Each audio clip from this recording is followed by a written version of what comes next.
এই যে তোদের খাবার দিচ্ছি নে। এবার তাড়াতাড়ি খেয়ে দে, বড় হ। আর আমাকে বেশি বেশি করে ফল দে। আহারে, তোর বুঝি খুব কষ্ট হচ্ছে তাই না? আমিও বুঝি।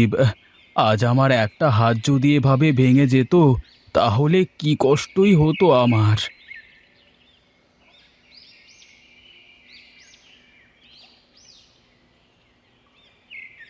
এই তো সব গাছে সার দেওয়া শেষ। এবার যাই, বাড়ির দিকে যাই।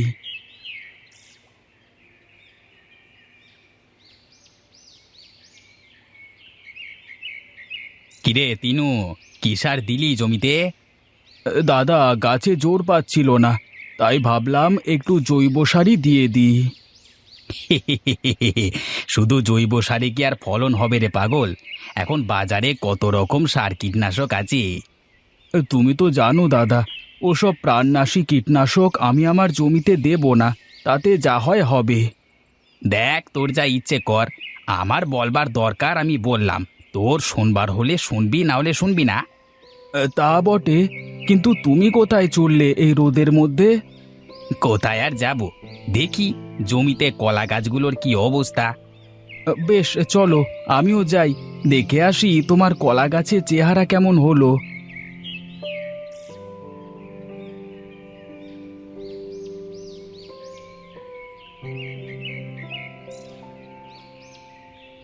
আরে বাহ, তোমার কলা গাছগুলো তো বেশ বড় হয়েছে।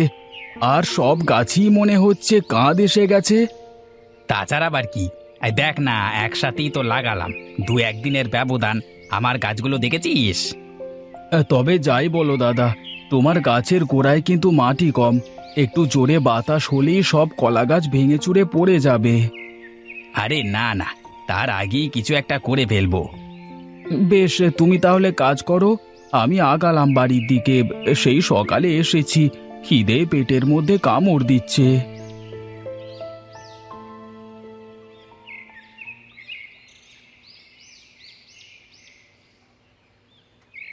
কই গো গিন্নি, কোথায় তুমি?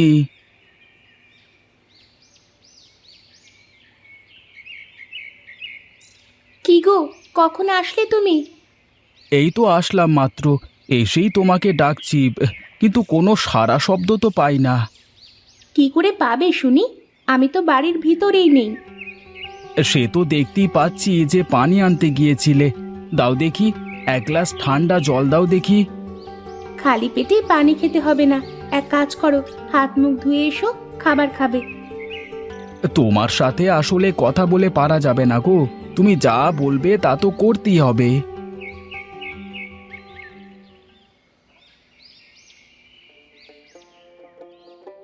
কি গো, তোমার মুখটা এমন শুকনো শুকনো লাগছে কেন? কি হয়েছে? না, তেমন কিছু হয়নি, তবে খুব চিন্তা হচ্ছে গো। এত চিন্তা করে কি হবে শুনি? শুধু শুধু ভেবে মাথা নষ্ট করা।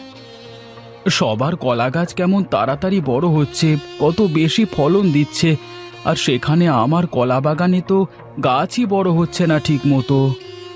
এত অস্থির হয়েও না তো, দেখবে ভালো কিছুই হবে। কি জানি কপালে কি আছে, আজকে নিধিরদার কলা বাগান দেখে আসলাম, কেমন কাঁদি এসেছে গাছে। আর আমার অপেক্ষার ফল মিষ্টি হয়, শোনোনি তুমি? একটু ধৈর্য ধরে দেখবে ভালো কিছুই হবে।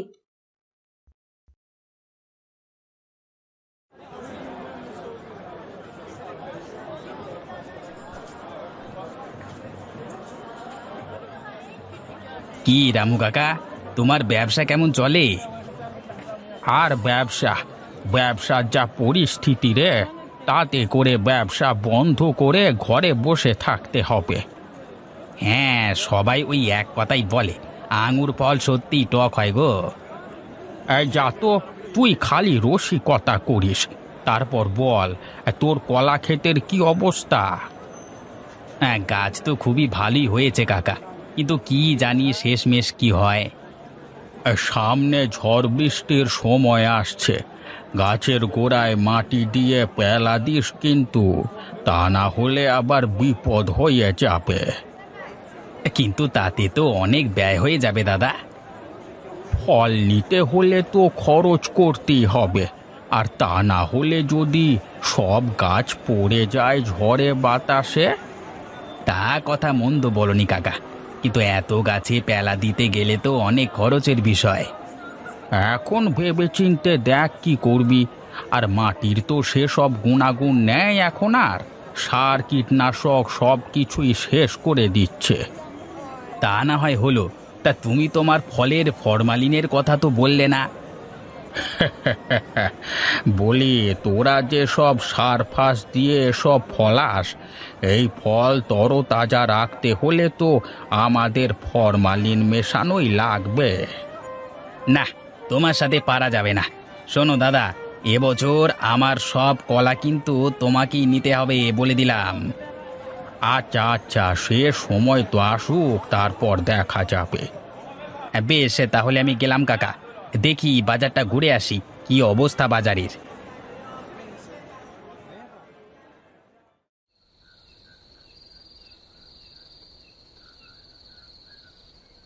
কি গো, তোমার কি আজকে উপোস নাকি? না, কেন? উপোস থাকতে যাব কোন দুঃখে? হ্যাঁ, না না, ভাবলাম হয়তো আমার মঙ্গল কামনায় ব্রত রেখেছো। আমার খেয়ে দে কাজ নেই, তোমার জন্য এসব করতে যাব? বেশ তো, সামনে এত ফল কেটে সাজিয়ে রেখেছি, কিন্তু তুমি খাচ্ছ না কেন? এসব ফল খেয়েই তো আরো বেশি সমস্যা হচ্ছে, তার চেয়ে না খেয়ে থাকাই ভালো। ফল আবার তোমার কি করলো শুনি? আমি তো দেখি তুমি নিজে হাতে এসব ফলে ফরমালিন মেশাও, ওটাও তো একটা বিষ। আচ্ছা, তুমি বোঝার চেষ্টা করো না, যারা ফসল ফলায় তারাও তো বীজ দিয়েই ফলায়। এসব ফল ভালো রাখতে হলে ফরমালিন দেওয়া লাগবেই লাগবে। তুমি খাও তোমার ফল, আমি আর খাবো না। শুনেছি তিনও নাকি শুধু জৈব সার দিয়ে কলা চাষ শুরু করেছে, ভাবছি ওর থেকে কলা কিনে রাখবো এবার। তোমার যা ইচ্ছে করো, আমি বসে ফল খাই।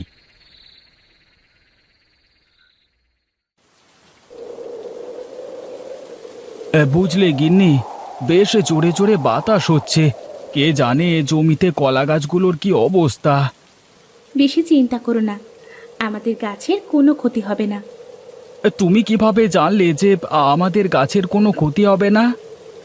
তুমি যা সবার মতো বিষ দিয়ে চাষ করো না, গাছের গোড়ায় মাটি আর কম উচ্চতার জন্য গাছের কিছুই হবে না। আমার তো চিন্তা হচ্ছে বেচারা নিধির দান নিয়ে, তার একটা গাছও খাড়া থাকবে না। বাজারের মানুষ কোথায় ঘুমাবে সে চিন্তা করে তোমাকে মাথা নষ্ট করতে কে বলেছে বলো তো আমাকে? তুমি সব সময় এমন স্বার্থপরের মতো কেন কথা বলো গিন্নি?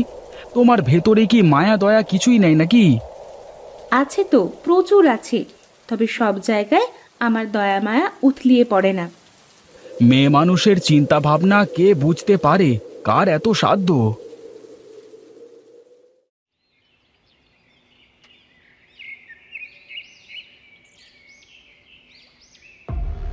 হায় হায় রে, এ আমার কি সর্বনাশ হলো! আমার যে সব শেষ হয়ে গেল। আগে জানলে তো সব গাছই পেলা দিয়ে দিতাম, এখন আমার কি হবে? দাদা, ভেঙে পড়ো না। তোমাকে তো বলেছিলাম গাছে পেলা দিতে, কিন্তু তুমি তো শুনলে না। আমি তো তোর কথা না শুনে বড় ভুল করেছি রে তিনু, তুই আমাকে মাফ করে দে ভাই। দাদা, এখন আর এসব বলে কি লাভ বলো? যা হওয়ার তো হয়েই গেছে। তাই বলে আমার সব গাছ পড়ে গেল? শুধু আমার না, এলাকার সবার কলা গাছ ভেঙে চুরে শেষ হয়ে গেছে, শুধু তোর গাছগুলোই দাঁড়িয়ে আছে। দাদা, আসলে মাটির গুণাগুণ ঠিক থাকলে সে মাটিতে তুমি যাই করবে না কেন, সেখানে সোনা ফলবেই ফলবে। আমার যে সব কিছু শেষ হয়ে গেল রে তিনু, এখন আমি কি করব? কি করে এত দেনা দেব? এক কাজ করো দাদা, তুমি আজ থেকে আমার সাথে আমার জমিতে কাজ করো। ভালো ফলন হলে তোমার ক্ষতি পুষিয়ে দিতে পারবো। সত্যি বলছিস রে তিনু? আমার যে বিশ্বাস হচ্ছে না। দাদা, বিপদের সময় যদি মানুষের পাশে না দাঁড়াতে পারি, তাহলে আর আমার এত কিছু করে কি লাভ? সত্যি রে ভাই, তোর মতো করে যদি সবাই ভাবতো। নে নে চল, তোর জমিতে গিয়ে দেখি।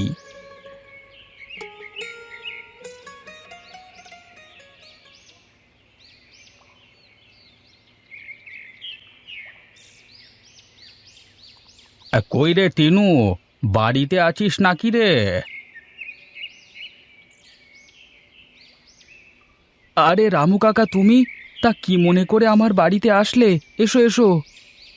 বলছিলাম যে এলাকায় এবছর ঝড়ের ক্ষতি তো সব জানিস, কোথাও কারোর জমিতে একটা কলা গাছও আসতো নেই। হ্যাঁ জানি তো, মোদ্দা কথা কি তাই বলো দেখি। আমি বলছিলাম যে এবছর তোর সব কলা যদি আমাকে দিতিস তুই। আমাকে মাপ করবে কাকা, আমি তোমার কাছে আমার জমির কলা বিক্রি করতে পারবো না। কিন্তু কেন, আমি কি দোষ করলাম বাবা?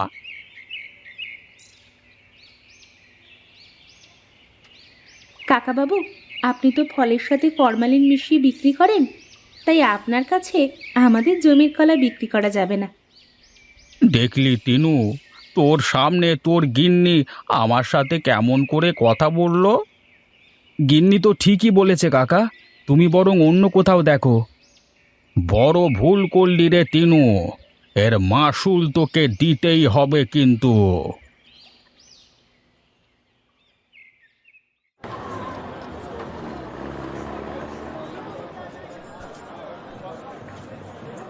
আসুন বাবু আসুন, একদম ফরমালিন মুক্ত কলা নিয়ে যান, আসুন আসুন। আমাকে আর বলতে হবে না নিধির বাবু, আমি সব জেনে শুনেই এখানে এসেছি। আর আমাদের কোম্পানি মানুষের স্বাস্থ্যের কথা চিন্তা করে এসব ফরমালিন মুক্ত পণ্য কিনতে উৎসাহ দিতে থাকে। আপনি এসেছেন, আমি খুব খুশি হয়েছি।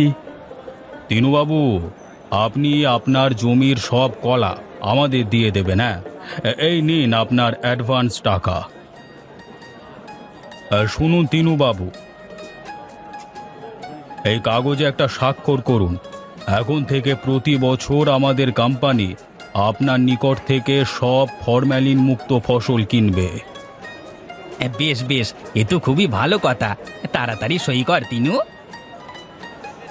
এখন তাহলে আমি চলি তিনুবাবু, ভালো থাকবেন।